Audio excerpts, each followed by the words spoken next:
I actually see her as a very vulnerable person. She's very good at creating sort of like a buffer zone around her that it doesn't get to. So she never fully heals. So she's just one big walking emotional sore. To celebrate the release of season 3, I would love to take a look back at your acting life, past, present and future.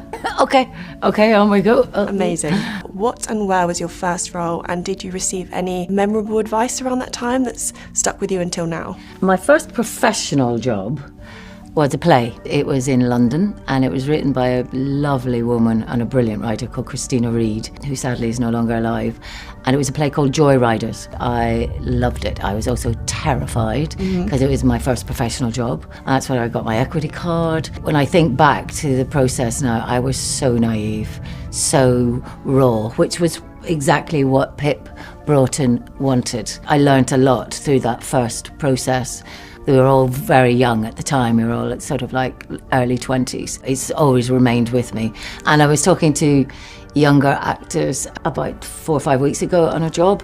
They asked me that question, what was your first job? And they went, oh my God, we know that play. We used to do Sandra's monologue as audition speeches. I was like, oh my God, there you go. I mean, your filmography is iconic. On any of these projects, did you have a person or maybe a woman that you found yourself in awe of? Your writers are the people that give you the script. That's where you base your character. Costume help as well, getting your look together. If it's a period piece like Young Charlotte, these layers all help in order to enable you to create a character. You get inspiration from the most odd places, and sometimes you don't even know you're getting it, but you're like magpies, you pick things and you sort of keep them and then possibly use them sometime. I love that answer. You're obviously starring as Marion in Gangs of London.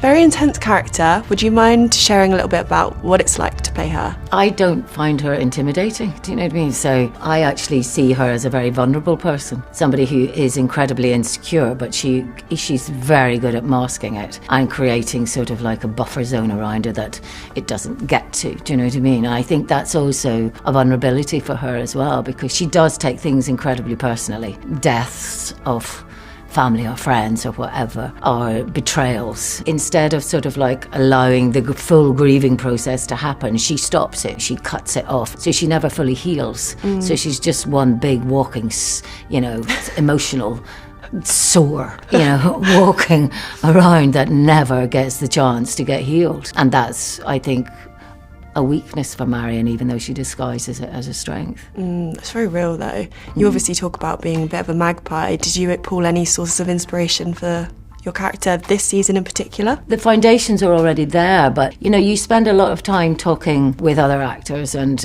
with the creators, with the writers. I spend a lot of time chatting with Vicky about Marion and stuff like that. So sometimes there are things that happen to characters that you question, and then there are times that you're very happy to be thrown a curveball, catch it and go on with it. It's what you do is for a job, so I love it. Yeah, love that. Do you have any kind of bucket list roles or maybe series or films that you'd love to work on? A bucket list would just be to keep working, of course. And anything that's challenging, sort of like piques your interest, whether it's it changes genre, you know what I mean, as well. Anything that's interesting and sort of like keeps you happy and also pays the bills.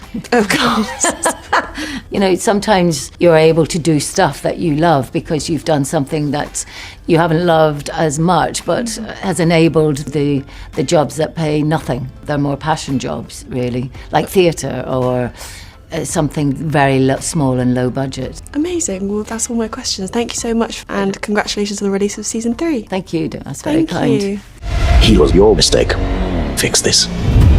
My mistake was not recognising how weak my family were, divided.